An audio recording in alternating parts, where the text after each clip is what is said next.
All right, can you guys hear me now? And can you see a screen with the PowerPoint?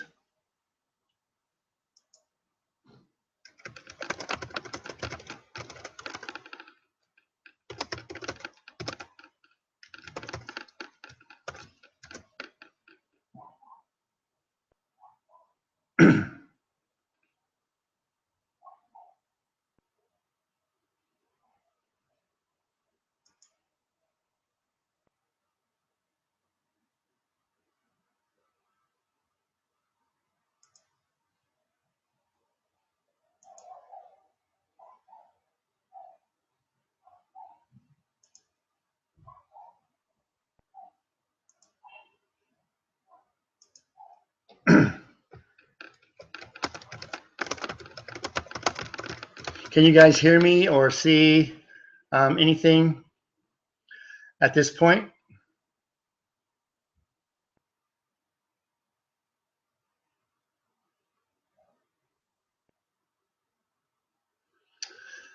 Ay, ay, ay.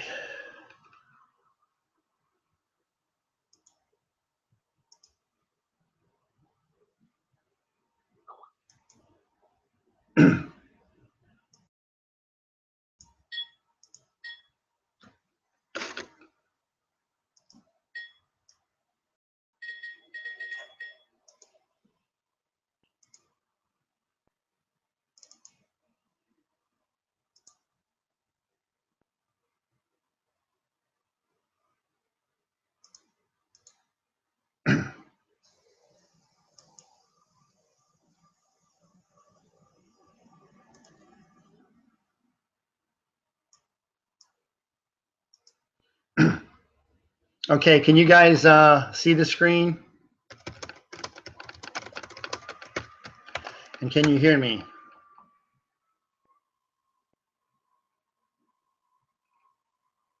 Okay, I'm speaking now. There may be a delay till it gets to you.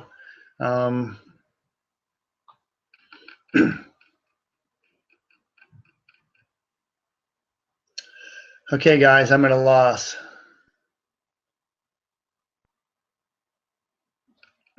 Good. You can hear me clear my throat. That's a start.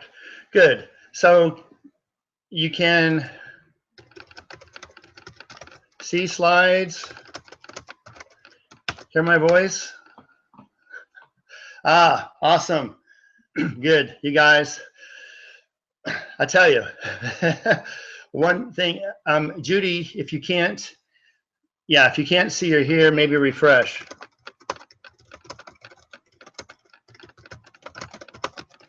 Try refreshing your page. Okay, you guys, I'm going to go ahead and catch up where I was with the slides. I deeply apologize for this. This is quite frustrating on my end. I know it is times 50 on your end because there's a lot of people on this call today. I guess the lesson here is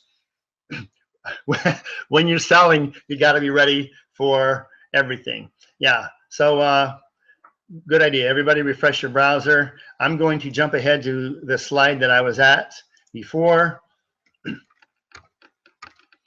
which was flavor of the month.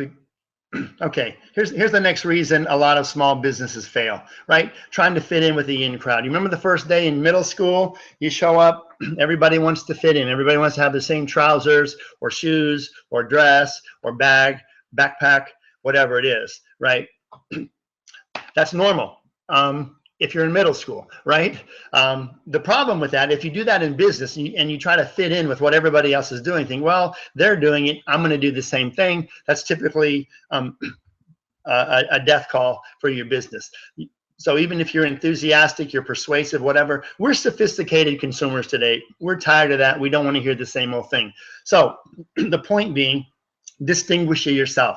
Understand your prospects' challenges, their needs, their wants, and their don't wants. Again, from the perspective of them, right? What's in it for me from your prospects'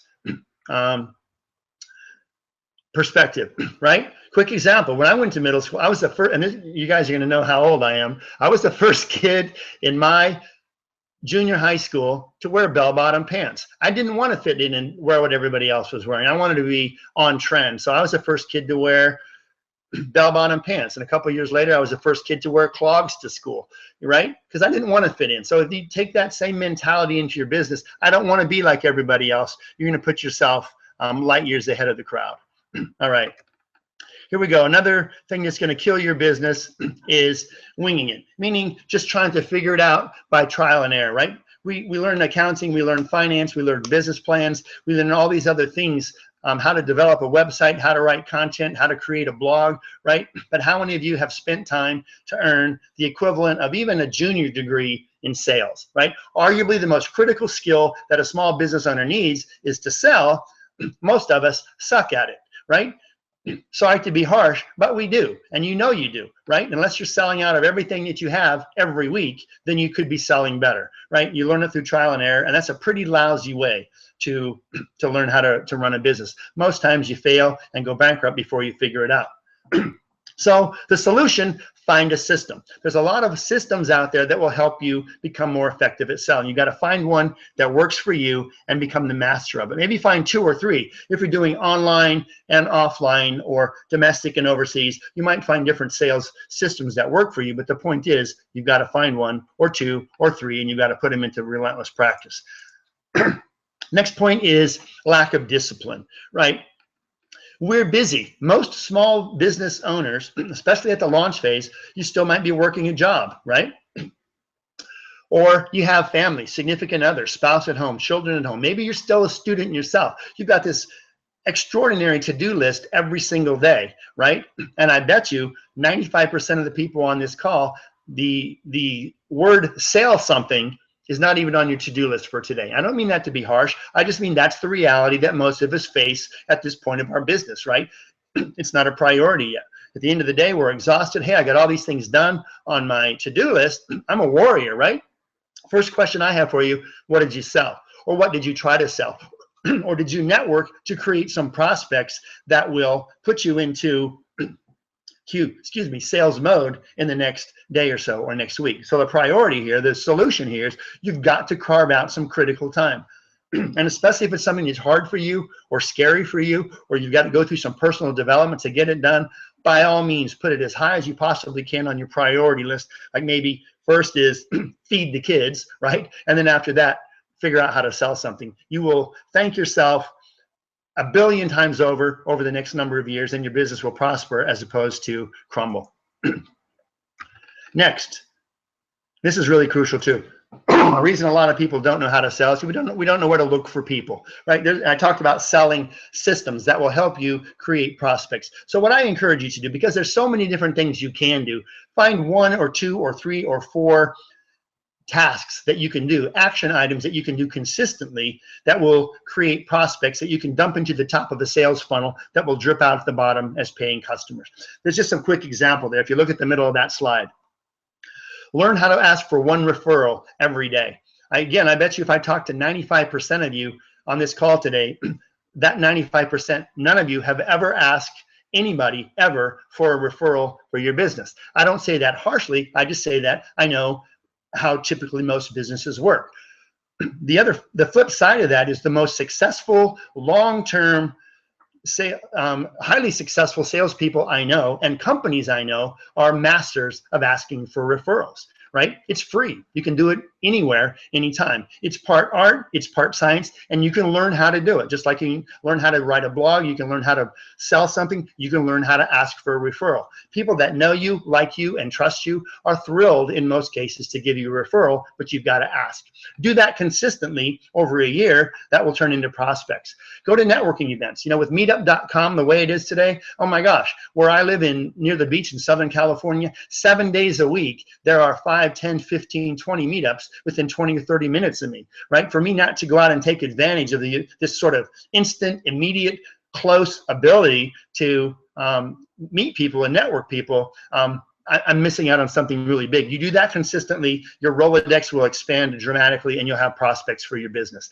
You know, speaking at local events, meetups need speakers. Every business service organization that has Wednesday morning breakfast, they're constantly looking for people to come in and talk about something new and exciting and different so they don't have to listen to the same old guy who talks every week, right?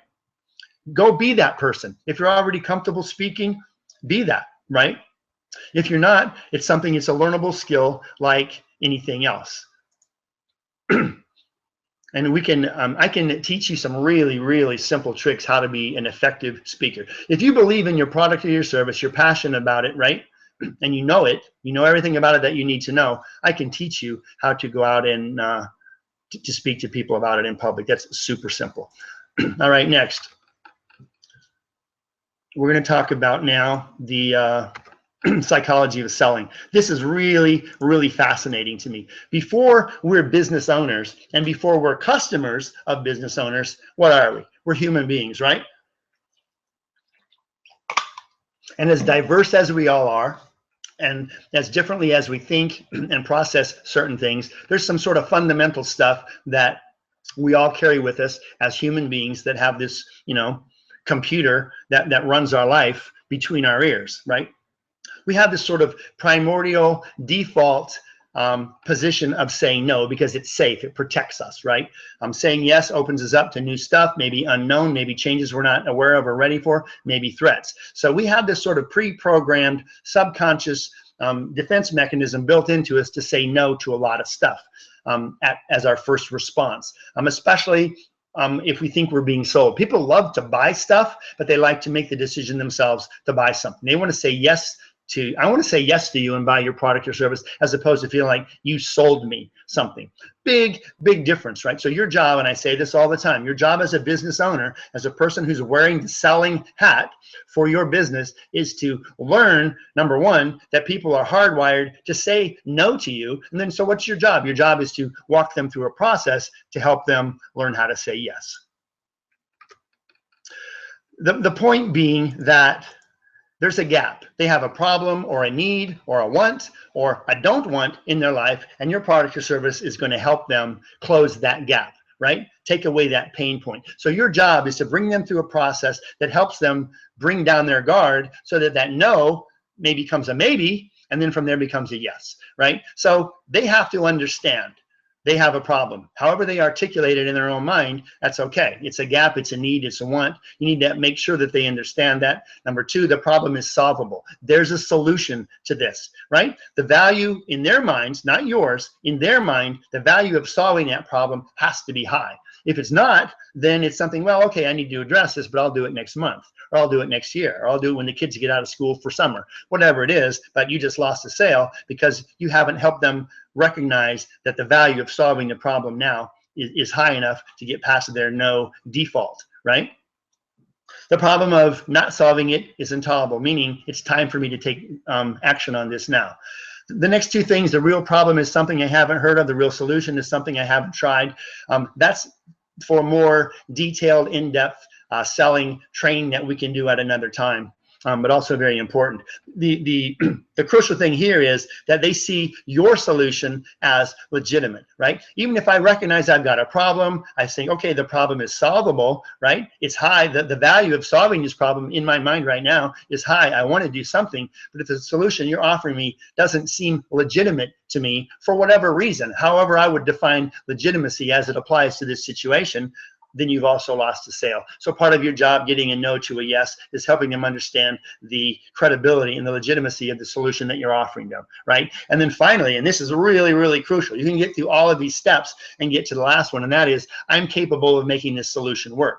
I, meaning the potential customer, right? Use a quick example of weight loss with a nutrition plan, right? And you see this advertisement, your company's selling products and services that help people lose weight rapidly, right? So you see these testimonies, oh my gosh, this guy lost 60 pounds in 60 days. This woman lost all her baby fat and got back in shape 6 weeks after she had her baby. So you see that there's a legitimate solution out there, but this last question, am I capable of making that work for me, right? Is it something about your weight loss and nutrition program that fits with my lifestyle, or can I make decisions differently so that I can make your product or your solution work for me? If the answer to that is no, you're still not going to get a sale. If you can help me understand, yes, Mr. Prospect, yes, Ms. Prospect, you're absolutely capable of making this work, because look what these other people did. Here's what they did to make it happen, etc. So everything on this list becomes crucial in helping your prospect see that there's a viable solution and it's something that's legitimate and something that they can put into action themselves and make work for themselves. Very much related to that is people need to have a certain belief level in what you're presenting to them, right? You've got to be credible. They must believe, and if any one of these doesn't get checked off, very likely you're going to lose a sale. They must believe that they need your offer. Even if they're convinced they need to do something, but there's 10 other people out there selling similar products or services, right, that are doing their own best to distinguish from you and everybody else, then all you've helped them come to realize is they need to accept an offer. They must believe that they need to accept your offer and that your offer will close this gap, eliminate this pain point, whatever this need or want or don't want in their life they're trying to resolve. Your offer is the one that will handle that, right? And then they have what it takes to achieve the results. That's what I talked about a moment ago with the weight loss example. If they don't see it, if they can't believe it, that they're capable of choosing your solution as to filling the gap or eliminating the pain point in their life, whatever it is that they're looking to you for a product or service, then you've lost them already. And then a compelling reason to buy now. That has to do with a number of things. I mentioned one earlier, them being cognizant of the value of resolving this now is very high. Very high or very, very high or urgent or life and death. You know, most of our businesses don't go that far, but there must be a compelling reason. We're going to talk about compelling becoming irresistible in a minute. Next,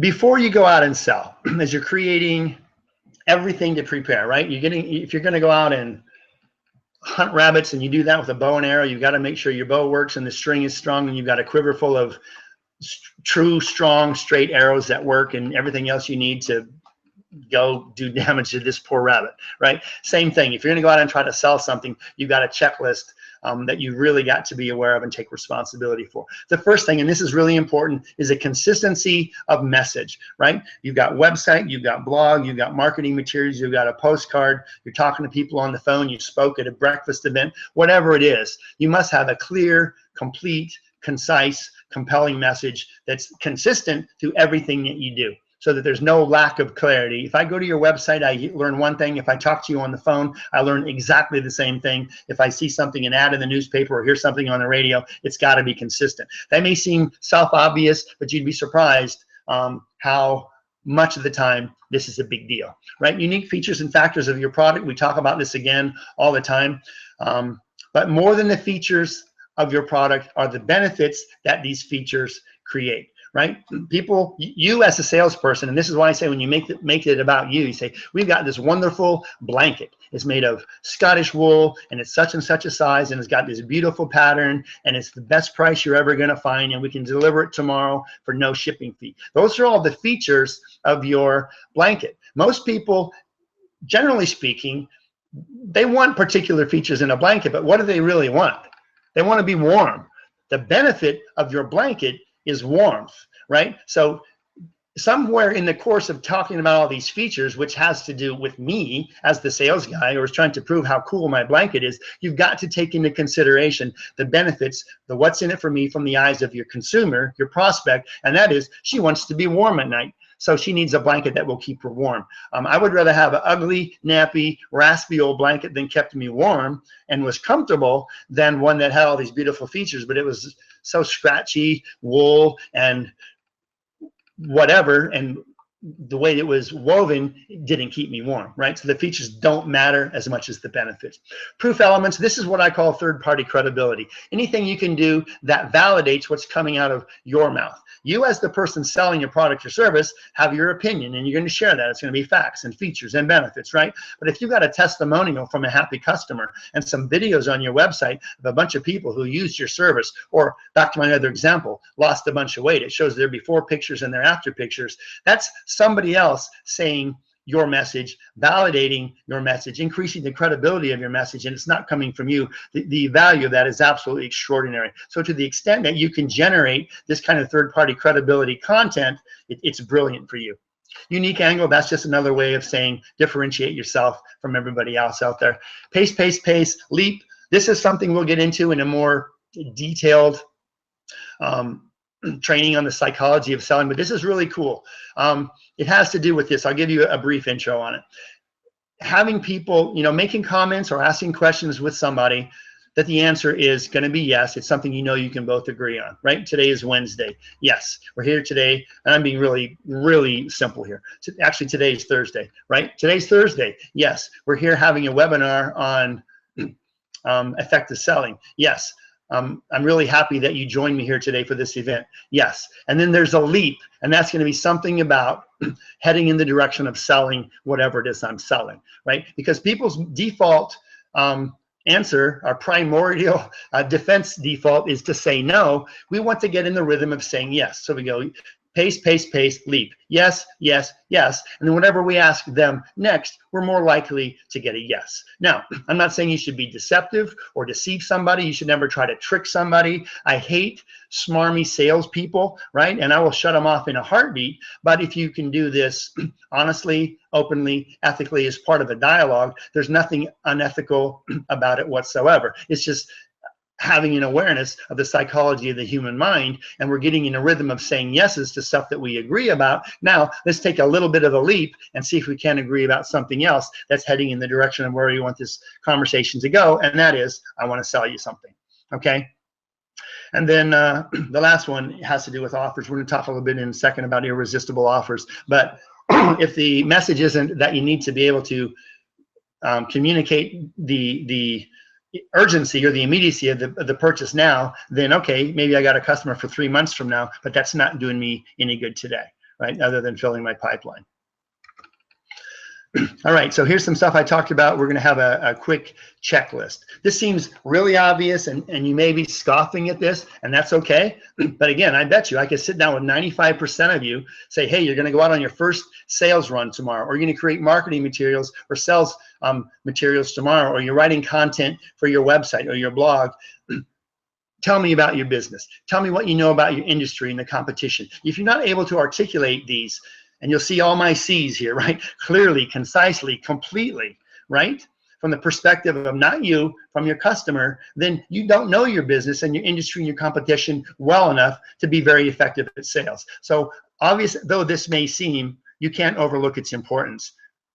And next, equally important, know your product. Again, especially if you're the person who created the product or the service or designed it or developed it, right? You know it cold, right? And so it may seem obvious. Of course I know my product. But again, if I'm going to sit down and prep you for your launch into sales, I'm going to ask you some pretty specific questions. Talk to me about your product or your service. How do you distinguish from company B that's out there blowing it up? They're killing you already. How are you going to distinguish yourself from them? Or is it on price? Or is it on materials? Whatever it is. And just because you believe in it with all your heart, right? You've developed this for years and you're finally ready to launch your company. You may be the most brilliant advocate of what you have in your mind, your vision and your purpose and your intention. But if you can't articulate that clearly and completely and competently in your sales materials or in your sales presentation, then so what? You're not going to sell anything, right? So as obvious as it sounds, you can't overlook how crucial it is. You know, in real estate, all the time we talk about location, location, location. That's critical, right? Where are your customers? Your location may be online real estate, right? It may be a website. It may be a squeeze page or a splash page. It may be a trade show. It may be a country fair. You may be selling CDs out of the boot of your car, right? Or you may have a brick and mortar down on the corner, or you may be on High Street. Wherever it is, your location must be absolutely critically researched to make sure that your potential ideal niche market, your customers are going to be there. You've either got to go where they are to sell to them, or you've got to have a compelling enough message at the location that you create, online or offline, that those ideal customers who are likely to see what you have, want it now, and be able to afford to purchase it from you, they've got to be able to find you. So again, this seems like an oversight for a whole lot of people, but it can't be more important. Let's look at our next excuse me, thing on the checklist. This is really, really crucial. You know, we are bombarded. I read a couple articles. One of them says that we are hit every single day with hundreds of marketing messages. And I think it's actually more than that. I read another article that said it's in the thousands. I read another one that says it's in the tens of thousands. I don't really know what the real number is, but I think we can agree. Here's my paste, leave, right? We can agree it's a lot. Whatever the number of messages and bits of data and stuff that we get bombarded with every single day, it's enormous. So how do you stand out from the crowd in that, right? So say I'm in the market for a car, right? And I get bombarded today with 1,300 marketing messages. Maybe out of that 1,300, only 25 of them have anything to do with the car, right? Either on TV or a billboard or driving past the car dealership, wherever I'm getting all these messages from, 25 of them have to do with, we're the best car. We got the coolest design. We have best gas mileage. We're the safest. Think about your kids. Whatever the message is, I'm just getting slammed with 25 messages today. How the heck do I figure out where to put my attention on my car buying process, right? So again, it goes down to distinguishing yourself. So you've got these 1,300 messages in general I've got to wade through, down to 25 that are particularly relevant to me as a car buying prospect. And then how do you distinguish yourself from those other 24 and get my attention long enough to spend some time on your site, or to come in and talk to your salesperson, or to give you a call, whatever. Value-based sales approach, always from the perspective of what's in it for me, from the eyes of my customer, right? You can hear me say that a lot. Okay, number 5, and this is a lot, something we can do much more deeply as we go through, a course together, or go through, more deep trainings, but it has to do with taking the ideas we were just talking about and then putting them into practical application, right? How do your customers learn about what you have to sell? Either you go to them or you get them to come to you. Is it your storefront, the way it looks? You have this gorgeous, visually appealing website. What's your logo look like, right? Or if you're brick and mortar, what's your sign look like? Is your sign like so attractive that people slam on their brakes and pull over to the curb because they want to look at your sign, right? What is it that you're doing to get your message to your people so that they're willing to come find out enough information to even be able to make a buying decision from you? And again, is it a believable message, or are they just ignoring it in this just over stimulated environment that we live in every single day? So that's just a really light touch on that. There's a whole lot more we can delve into on another training, but you can't overlook this, right? You've talked about all these things we're doing to get ready to sell. How do you get that message in front of people long enough to hold their attention, long enough to have them even engage in the decision-making process to determine whether they want to become your customer or not? Can't overlook this. All right, this is also very much related to everything we've been talking about. USP, you hear that all the time, unique selling proposition. Also, we hear more recently UVP, your unique value proposition. I like that because it comes from the perspective of the customer, right?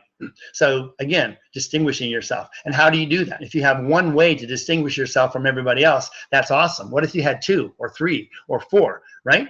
What are some of the things you distinguish yourself with? Look at that bigger paragraph there. We have more choices than our competitors. What we have is rare, or you can't get it anyplace else. We have more colors. Our stuff lasts longer. Or big thing right now, we're ethically sourced. We're green. We're earth friendly, right? It's a big trend right now to know that things are eco-friendly and ethically sourced and not built in sweatshops, right? We have quality ingredients. Oh, ours is cheaper. Our stuff is cool. It's more modern. It's more retro, right? It's on trend. We're completely ahead of trends. Whatever it is, reliability is a big thing. Warranty, right? A lot of people today is like warranty doesn't even exist in their vocabulary, right? What are you going to do after you become my customer if you have a problem? Oh, my warranty's awesome. I'll handle all your repairs for no cost. I'll even pay for the shipping. Return policy is a great differentiator. Customer service is a really, really huge differentiator, right? Free shipping, ease of access, all these things. So if you're trying to sell me whatever it is, and you can't differentiate yourself on anything, then it's up to me to figure out among the 20 other companies that have exactly what you're selling or something similar, and you can't distinguish from them, then you've taken the control, the power of our conversation and given it to me. It's up to me now to go figure it out. If you can find one good, solid, brilliant, provable differentiator, now you've got my attention. Now, what if you can make that to be 2 or 3 or 4? As a sophisticated consumer, at 1 or 2, I'm paying attention. But at 3 or 4, I says, oh my gosh, this company rocks. If you can hit 4 or 5 things that are important to me, remember, what's in it for me from my perspective as a consumer, if you can hit 3 or 4 or 5 differentiators between your product or service and another company's, I'm done, right? That becomes an irresistible, compelling sales message. Oh, and look what's next. Irresistible sales offer. You know, everybody has an offer. It might be a lousy offer. It might be a good offer. It might be a pretty good offer. It may be a 2-for-1 sale. Maybe, hey, come in on the weekend. We're having a special. Or we've got all of last year's designs. We got to make room for the spring line coming out. We're dumping stuff on the website. Whatever. Those are all great offers, and they're more valuable than your everyday offer, right? Your everyday offers should be compelling and valuable. But if you're going to really go out and push sales, maybe seasonally or maybe all the time, right?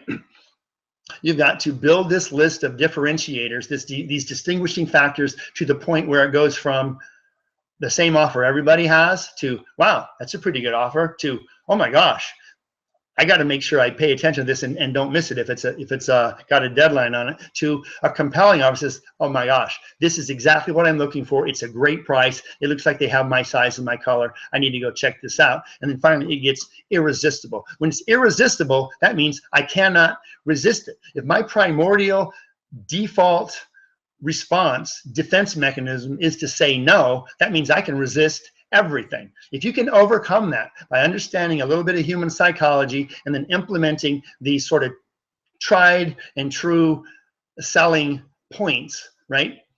Creating this checklist before you go out and make your offer, so that goes from an easily resisted offer to irresistible. What did you just get? You got my money. I'm a customer. And if you do all these other things I talked about, make it easy for me. Make it an enjoyable experience. Make it easy for me to say yes. Now you not only have a customer, you have a happy customer and someone likely to give you referrals as well. And that sort of leads into this.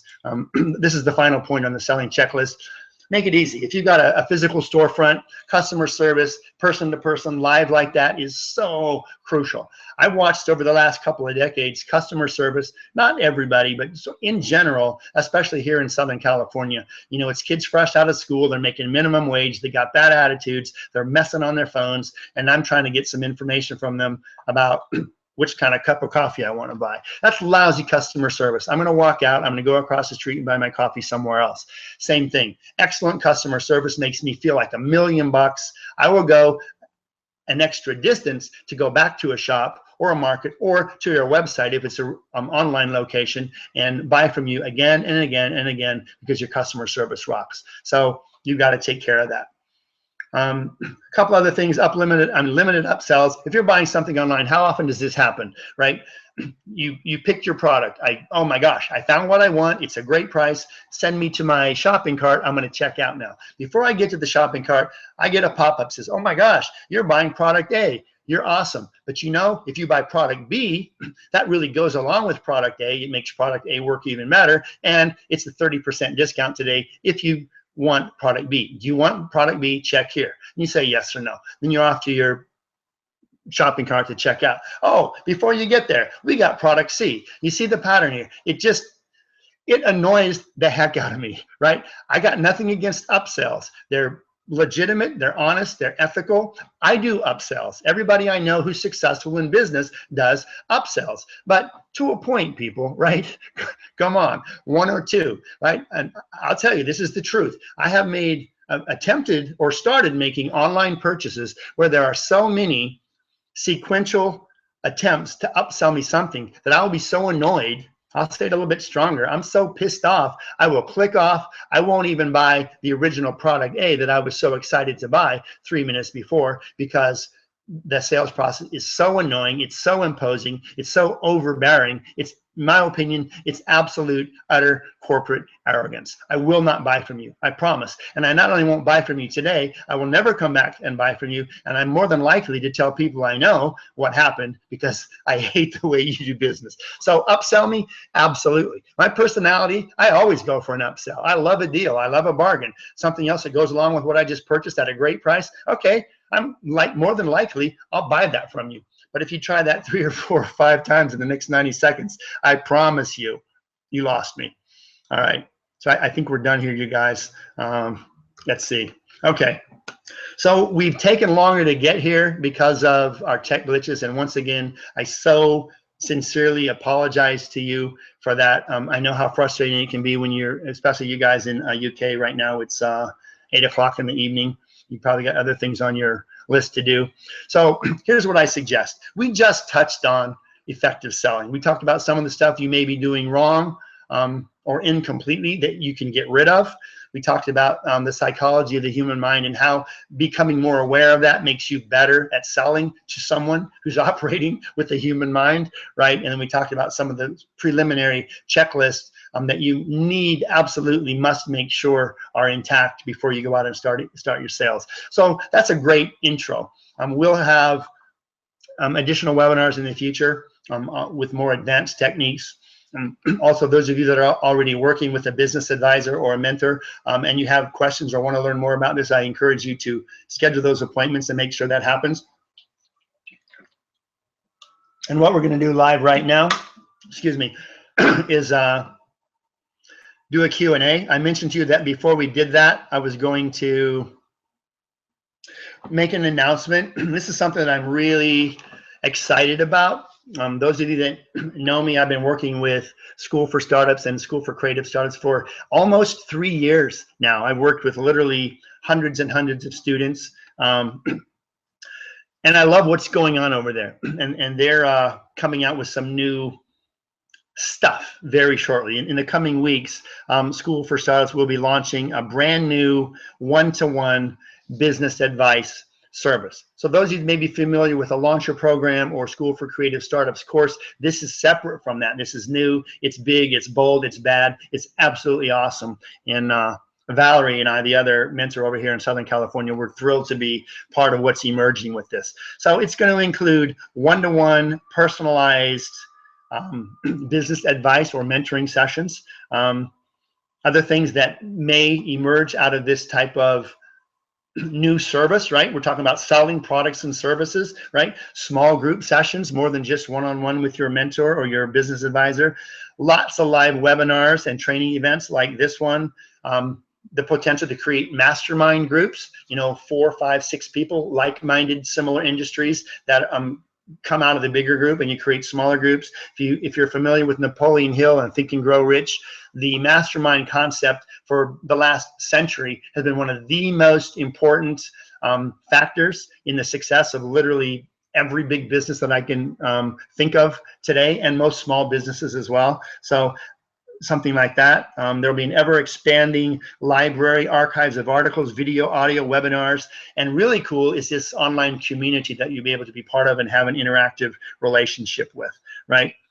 So everybody who registered for this webinar is going to get an email about this after this event, right? You're going to learn more about it, how it works, some of the details, etc.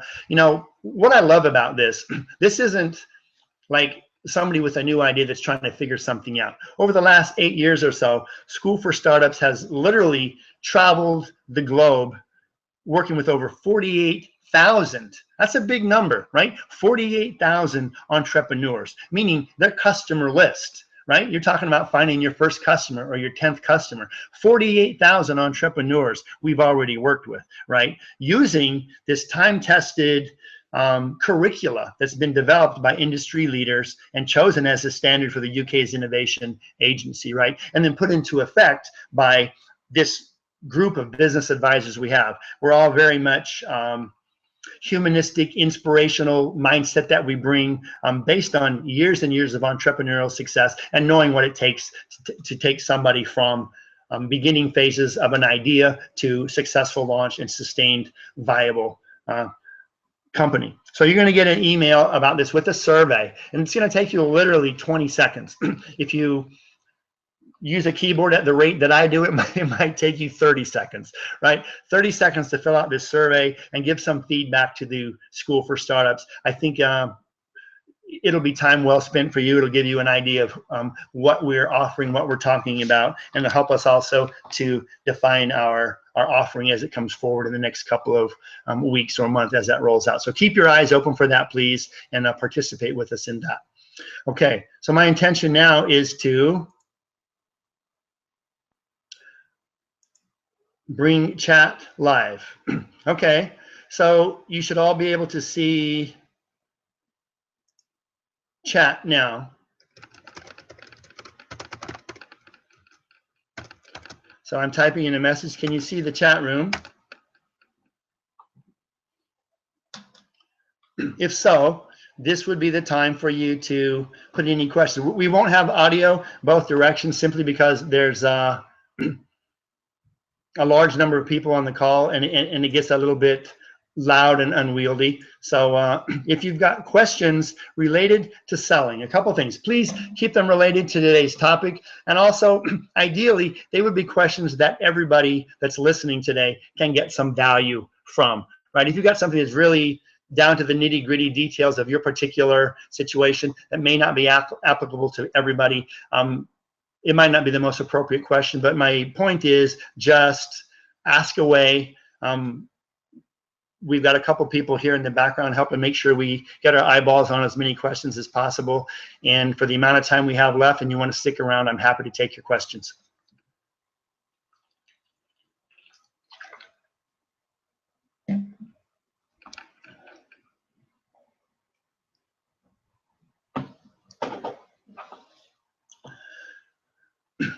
Okay, well, not seeing any come through yet. It could be we've got a delay in audio between me and you. I understand that. Also, we used up a bunch of time sort of with our tech glitch, and so maybe it's time for you all to jump. It's a little bit after 8 o'clock London time, and typically we present for 30 or 40 minutes and then take questions for 20 or 30. So if we've already used up that time, I apologize. But yeah, more than happy to stick around if any of you have something to say. Xavier, that's good.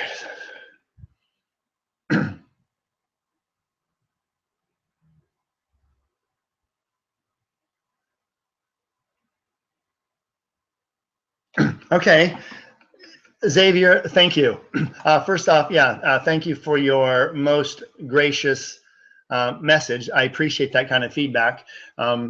Yeah, we're whatever hats we wear as business advisors or entrepreneurs, whatever, we're still human beings. So it's kind of nice to hear that we're resonating over there. But specifically to your question, are there any top priority standard ways a young business should start creating awareness? Hold on, to get prospects to come to you? Okay, well, that's a perfect question, because prior to being able to sell to them, they need to be aware of you and you want them to come to you. So yeah, top priority stuff, especially, and it's going to vary bit to bit depending on the type of business and the industry. I know what your business is, so we can talk about that more specifically when we do a Skype session one-on-one. But typically what you need to do is find avenues of exposure where people that you want to make aware of what you're doing hang out, right? So if you're selling baby shoes, you need to make sure that you're getting awareness out where people that are interested in baby shoes look. In your case, you create these brilliant classical music events with social events attached to them. So blogs, online presence,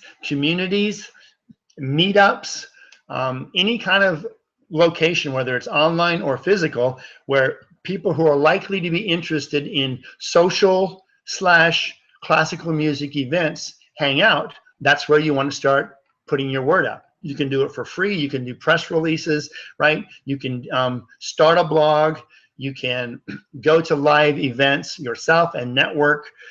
So at the grassroots level, even without any budget, if you've got big budget, then there's a whole bunch of other things we can talk about. But most startups, most launchers don't have much budget. So these are free ways is rack your brain about where do my ideal niche customers, right? My ideal potential client or customer, where does he or she hang out? What does she read? Where does she go?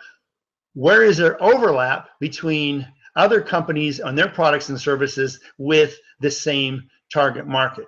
And then expose yourself to that, either physically showing up at their events, attend meetups, or start your own meetups. But blogging, social media is really, really huge. It's instantaneous. It's free. It's a great way to just start creating this groundswell of people that may be interested in what you want to do. Xavier, I like your idea about a proposed topic for awareness. Absolutely something we'll put into the hopper and discuss for sure. Thank you, Emma. Look at my site. Please give me some tips. Okay.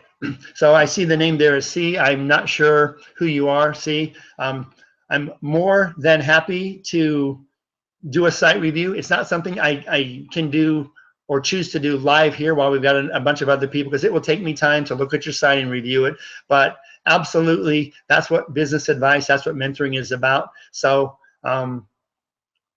let's schedule that. Or if you're working with Valerie, I know Valerie would be more than thrilled to be part of that conversation with you too. But that's exactly where to start. After hearing what you heard today, if your first question is, okay, let's look at my site and see what I'm doing right, good. Let's validate that, let's edify that and keep it, and maybe even make it bigger, bolder, and more powerful. And if there's stuff on there that seems to be out of sync or inconsistent message or sort of violates some of these things that people do wrong in selling, good, become aware of that and delete it or change it. So that C, I don't know what else to call you, C, right? Thank you for that, and you're exactly on the right track.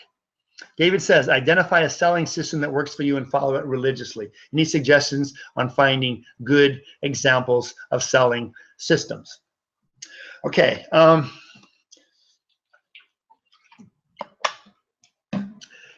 Yes, David, and that's a great question. Again, after hearing what you heard today, a perfectly appropriate intention to immediately take action on what you learn. That's what entrepreneurs do. We adjust, we adapt, we move forward.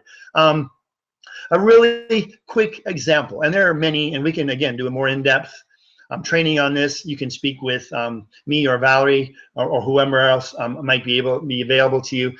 One, for example, and these are really, really popular. They're a little bit cliche right now, but done correctly, they're brilliant. And that is an online sales funnel. You can do sales funnels offline too, but an online sales funnel is a selling system that works brilliantly, right? So whatever your niche is, whatever your industry is, or your products or services, you know already, because you've done consumer research, you've done your competitor research, you know that there's a market out there. There's a gap in the market. You have the ability to narrow that gap and eliminate whatever pain point or desire or need or wants attached to that. You know you've got something that people need and want. So the way that the funnel selling system works is it's a combination of as much marketing as possible, but as narrowly, specifically targeted marketing as possible, so that the pool of people who become aware, back to Xavier's question, who become aware of who you are, they get dumped into the top of this funnel. And I'm going to show you, have you imagine a funnel. You've probably seen graphics of this. They go into the top of the funnel, right? And then the next step down in the funnel gets a little bit narrower. So your job at that point, then, using this selling system, is to help them disqualify themselves from being interested in what you do. Meaning, now they learn, they saw an advertisement, they saw a banner page, they clicked on a pop-up, whatever it was, that drove all this traffic into the top of your funnel. Now they click on your website, or they go watch a video or whatever, and it talks a little bit more about, this is who we are, and this is what we offer, and this is the tremendous benefit that we're bringing to our customers. Some people will say, ah, that's not what I thought it was, and they're gone. Others will say, oh my gosh, this is awesome. This is exactly what I was looking for. Now they've qualified themselves to go into the next narrowing part of the funnel, right? And the ones that weren't interested are kicked out. So now you're deeper into the funnel, which is narrower, but you've got much more targeted, specifically interested prospects, right? And then the next thing is they go to either the next video or a sales call, or they come onto a webinar, or they read your website page, whatever it is that talks now more about. This is the different packages of product or service that we offer, and this is how we deliver them, and this is how much they cost, etc., etc.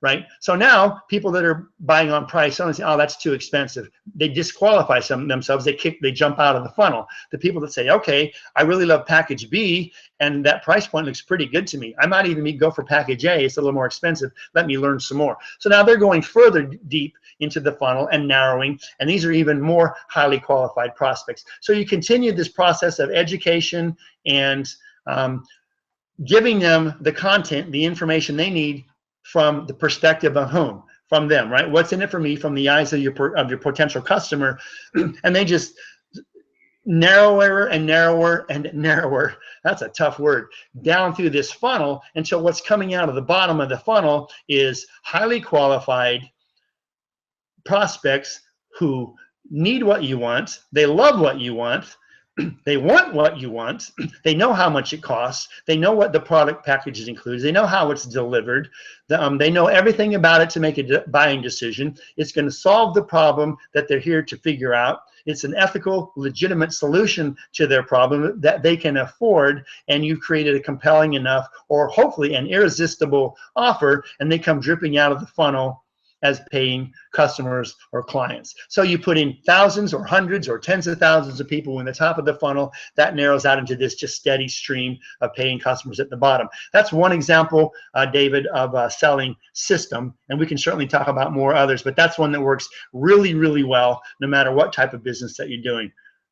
Copy of the slides. Martha, I think so. Yeah, there's nothing scary here or proprietary. So I'll have a conversation with the office at the school, and this will actually be put up as a recorded webinar anyway, so you can click on it at any time, and then you can see the content as often as you want. But personally, I don't have a problem with the slides going out, but let's see what we'll figure out how that makes most sense.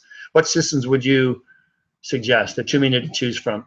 Yeah, that's something, a specific reference to a product, Mikhail, I won't make on a call like this, but you know, the funnel system works extremely well. Speaking at open events works extremely well. There's just so many systems we can talk about. Sue and Steve, hey guys, good to see you here today. How do we get in front of the 48,000 entrepreneurs you mentioned, as this would be a good starting point for all of our business to introduce our products and services? Okay, I love the question, right? You're thinking big, right? You learned something today about a potential leverage partner, right? We call this standing on the shoulders of giants, right? If I've got a product or service, and I know somebody else has a Rolodex or a list of people that are good prospects for me, I want to collaborate with them. I might want to joint venture with them. I might want to do a rev share with them. There's all kind of ways that I'm going to go present myself to that other entity and say, look, I want to get in front of your people. So that's a brilliant question. I love it. I do not have an answer for that, Sue and Steve. I don't know of any circumstances or situations previously where the School for Startups released that list to anybody or put people in front of it. But what I suggest you do is this. You guys are on my list of people that we work with, right? Send me an email. We will have a more specific dialogue about that. Okay, so whenever you want, schedule a Skype call and we'll have a more in-depth conversation about it. My encouragement to you and everybody else who's listening to this call is think exactly like that. Whose shoulders can you stand on? Whose Rolodex or customer base can you leverage to get your product in front of, or your service in front of, or your message in front of, right? Because if you can, I'll tell you a quick example. Hold on one sec. I need some water. There's a woman in one of our current creatives courses. I'm not going to tell you her name. Has a really cool online store. She's been in business a year and she's making a profit. She's doing extremely well. I'm so proud of her. One thing she did, we had this conversation on our private Skypes. I say, go find some shoulders you can stand on. So there's this woman that she follows on Instagram. And this woman is very famous in their community. She's got tens of thousands of followers. I believe she's a model or an actress. So she has a lot of eyeballs on her posts every day. When she posts stuff to Instagram, thousands and thousands of people see it. So this woman, this entrepreneur that I'm working with, I suggested, why don't you introduce yourself to her, right? Maybe send her some products because her products are for kids, right? And she knew that this model, this actress, had kids of her own. So she actually sent her some of her stuff for free. Hey, Miss Model, Miss Actress, here's a package with a bunch of cool stuff for your kids. This is what my business does. This woman who received the package was so happy. She loved this stuff that she posted about it on Instagram. Some pictures and some stuff, you know, go check this out. I really love this website. I love the toys. My kids went crazy, whatever she wrote, right? And within the next 30 days after that, the woman that the entrepreneur on course who had decided she's going to be courageous and stand on the shoulders of this well-known celebrity, she got dozens. I think it was over 50 sales the following month came through her website that otherwise never would have materialized. So how awesome was that? It cost her a couple of bucks, whatever her wholesale cost of acquiring those products was, and putting them in a package. So her shipping costs to get them to the other woman, that was her investment. And now she has a great relationship with this woman. She's aware of who she is, and she posted some stuff about her that got her a whole lot of sales very, very quickly. What selling strategies, techniques are not relative to B2C, which are B2B? Okay, Mark, that's great question. Something for another day. One of them, and I'll just touch on it because you asked the question, but more appropriately, that's for another conversation. One thing, being able to do a longer sales cycle, maybe even showing up in person, right? If I'm selling a pair of drumsticks online, I'm not going to come meet you in person to sell a pair of drumsticks. I'm selling directly to consumer. You can come into my shop on the corner and buy drumsticks, right? Or you can go online and buy drumsticks. That's the extent of the sales cycle involved. But if I'm selling to Guitar Center, right? I make the best drumsticks in the world. I'm selling to Guitar Center. They've got stores all over the world, right?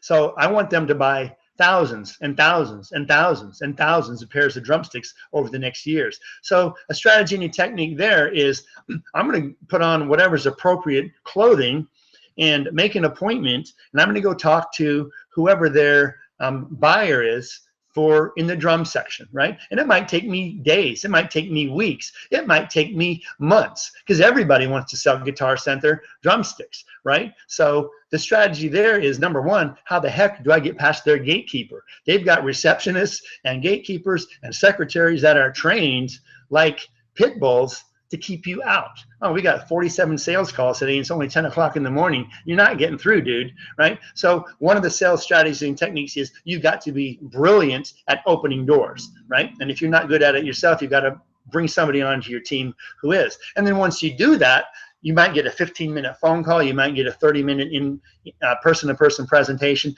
but you've got to have a completely different set of skills to talk to somebody who's buying on behalf of a company. And the bigger the company is, the more polished and experienced, or at least well presented, your message has to be. So that's kind of a real quick intro response to that, Mark. But you've got to be able to build rock solid long-term relationships and be in it for the long haul. So if you say it takes 6 months from the time you first have the idea till you make your first sale of a truckload of drumsticks, right?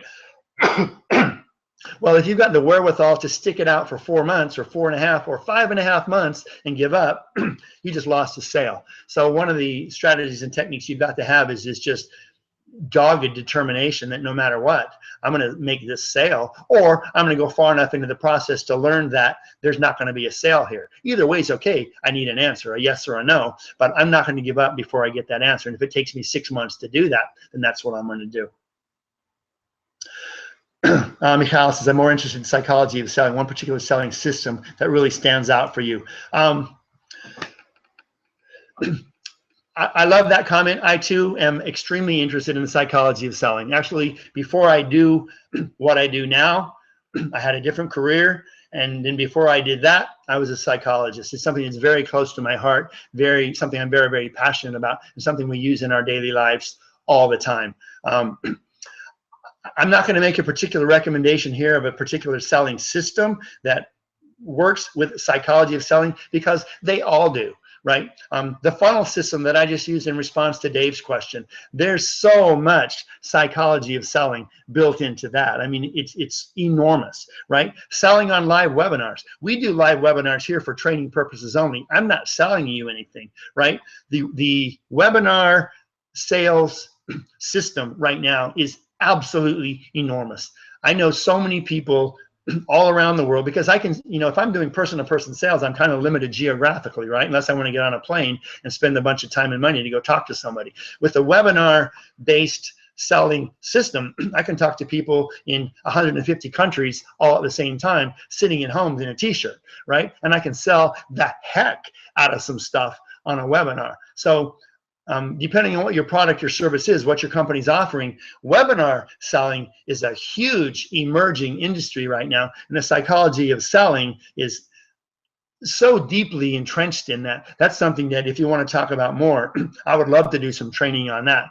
The tools and resources necessary, the software platforms that you put into action, but then more specifically, how do you incorporate this awareness of the human psyche and how it responds to certain things, and put that into a funnel type sales system built within the technology of a webinar. That's a home run, guaranteed. Drilling more into B2B smarticles. Yeah, Mark, absolutely. We can, as I suggested at the top, I think B2B training is really valuable, and to the extent that we are aware of a demand for that, we can just put it in the hopper and grind it out. And, I made this announcement about a new sort of a platform, product, and service that the School for Startups is coming out with. There's going to be much more than just this kind of one webinar a month that we've been doing so far. So we'll have the opportunity to cover a lot of content, a lot of different topics in a lot more depth at a much faster rate once that gets pushed out in a couple of weeks. So keep your eyes open for that. Okay, guys, I see no more questions. I'm absolutely thrilled. I'm looking at the attendee list. How many of you have stayed around this long? We're almost 90 minutes into that, about 15 of which were me dancing. So I appreciate that you stuck around while I danced and got this thing back on. I have extraordinary appreciation for all of you. I just want to give a quick shout out to School for Startups, all the time and energy and resources they put into place to enable us to bring these kind of events live to you like this at no cost. So yeah, shout out to them, and show them your appreciation with an email or a call or whatever, letting them know the value that you get out of these. And again, keep an eye open for an email. Some of it will be coming directly from this webinar system. If you registered through here, if you registered through Eventbrite or directly through the school, you'll be getting an email from the school. But it's going to have a survey in it. It's going to take you 20 or 30 seconds to fill out. Please take the time to do that. Help us, define the offer, the message that we're bringing out into the public. Exactly the same stuff I trained on today. We walk our talk over here, and we're doing exactly the same thing. So thanks everybody for being here. Have a fabulous evening, and we'll see you all on the next event.